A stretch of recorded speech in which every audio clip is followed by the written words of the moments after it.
What?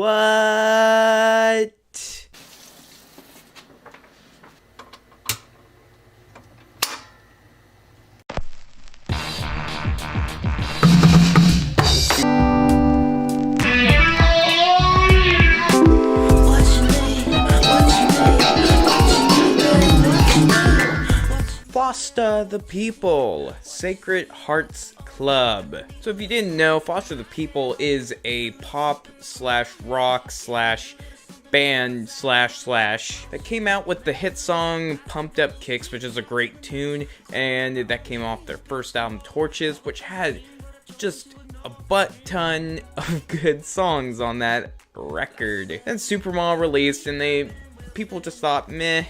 And honestly, I think it's a good record. It's not their best, obviously, but there's some fun songs like Best Friend, Coming of Age, and some other ones I can't think of the top of my head. I was going to actually review that album before I reviewed this album, but I kind of figured I'll save it for another time. The funny thing is, an EP came out called, I think it was 3, and a bunch of the songs that are on this album were on that EP, and I listened to it, and I didn't want to review it because I figured this is just going to be on the album, and I'm just going to be talking about there.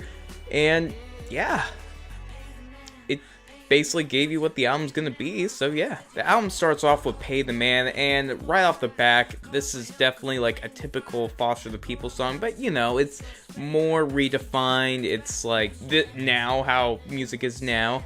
And the lyrics are pretty good on this one. And what I can gather from this song, from listening to it multiple times, it's kind of a song about satisfaction and seeking it and paying the man so you can be happy.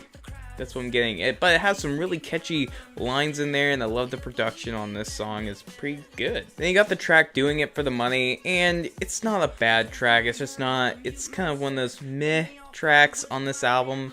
I can see why people like it or why they don't, and it's just an okay song to me. And there's a high focus on trap, and there's a little bit of piano in the background, and you're kind of like, man, I just listened to an album with trap, and then now there's more trap.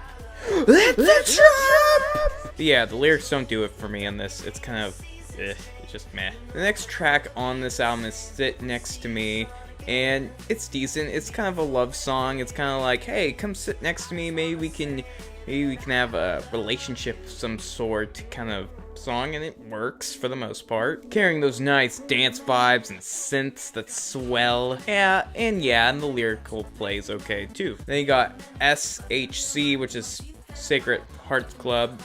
Yeah, I don't know why they just didn't spell it out, but it doesn't matter. I think this is where it really kind of gets psychedelic here with the synth vibes in here, and then you also got this really awesome guitar part or sample or whatever they decide to do for that, or they just record a guitar and then they put it in there, and I like it. I think it was really good. I think the song's really well made too. I think it's one of the better songs on this album. To me, the song's about trying to live the best life you can and trying to live it, and some people know how to do it and some people don't, and apparently Mark Foster's trying to learn how to do it. Then we got the super cheesy I Love My Friends. This song is just cheese. There's a slimy bass line in there, kind of reminiscent of Best Friend off of Supermodel. I don't know, I think this is a purposely simplistic song about, hey, my friends like to party, but I still love them, you know, and I like it. I think I can relate. And it's just a catchy, fun sing-along song with kind of like a 60s to 70s vibe in there. And it has like a nice 60s to early 70s kind of vibe to it, and I don't know, it has some nice clapping in there in the background for good measure, of course. And then we actually got like an alternative rock-like song, Lotus Eater, and this is a great song. I think this is like one of the highlights of the album because it actually is like feeling like it's bringing the band together with some nice punk attitude and rawness to it, and I love the guitar and drums on this track. I think it's a solid one. It's very solid, and it doesn't fit within the album at all. I got Time to Get Closer. It's way too short. Then we get to one of the singles, Loyal, like Sid and Nancy, and I like this song. I mean, it's kind of, I don't think it's gonna last that long on anyone's playlist unless you're at a club, to be honest with you. I think it's okay for what it is. I really do like the beat drop and how weird and different it is from the stereotypical like trap songs that you hear, and it has a psychedelic feel to it too. And I like the lyrical play. He has a very swaggerish tone to his voice that really carries through the track, and I like that. And it's decent. I don't think I'm gonna be really listening to it that often, but when I do, I'm gonna be probably playing it in my DJ set list. And this song's very electronic heavy. Most of this album's actually pretty electronic heavy. Where's the band?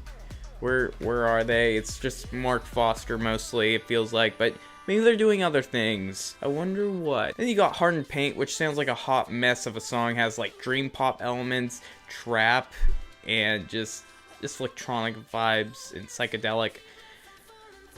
Yeah, it's a little jarring to listen to, but it's not that bad. I think it's pretty solid for the most part, but overall, it's not one of my favorite tracks on the album. So overall, what do I think of this album? Honestly, this is the weakest of the 3 albums that they have. Some of the mixing just doesn't work for me at all, and I don't know why they're trying to trend so hardly, because it works at some points. Like Pay the Man really is good, is a very good track on this album, NSHC, and some of the other tracks are just okay. They're not gonna hurt you or anything, and it feels like Foster the People, and it feels a little, I don't know, less colorful than the last 2 albums, in my opinion. I mean, it still has that color to it, but it's just, its productions are kind of just a little generic, and then not at the same time. Like, there is originality to be had on this album, for sure. Like, Sid and Nancy, that's a very original song. And then,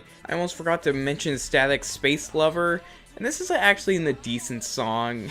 Just wanted to put that out there, that I do like this song, and I forgot to mention it. But honestly, I'm a little disappointed in this record, because I am a huge Foster the People fan. I really love Torches, and I do like Supermodel, and I do like this album for the most part, but I don't think, I don't know if I'm really going to come back to it yet. I might come back to like 3 or 4 of the tracks, and then kind of just like have the other as background noise, and that's not a good thing, especially for Foster the People. I feel like I'm gonna be like one of the only people that doesn't like this album that much. I mean, I think it's okay. I'd probably give it, I almost consider giving it a 4 out of 5, but after repeated listenings of this album, I'd probably give it like a 3 out of 5, because I don't think I'm gonna come back to it that often. And if I do, it's gonna just be okay. I mean, I'm definitely coming back to Pay the Man. Hell yeah. Hell yes to that song. But a lot of these songs just aren't classic to me. They don't scream, oh my god, I'm going to be listening to this in 20 years. Like, songs like Houdini off of Torches was awesome, and Coming of Age is an awesome song off of Supermodel that I'm definitely going to come back to. These aren't classics at all. These are just kind of like catering to people that are listening to this type of music. And I just reviewed Lana Del Rey's album, and that has trap in it, but that's not like the highlight of the album. Like, there's a bunch of different aspects to it, and I don't feel this album's not going to age well, in my opinion. Maybe it will, maybe I don't know. It's not going to age like a fine wine, I don't think. Anyways, this is just my thoughts on this album. I hope you enjoyed the video. And what's your favorite Foster the People song? Mine is probably Houdini. It's just, that song's amazing. Anyways, peace. Hey man, get away from me!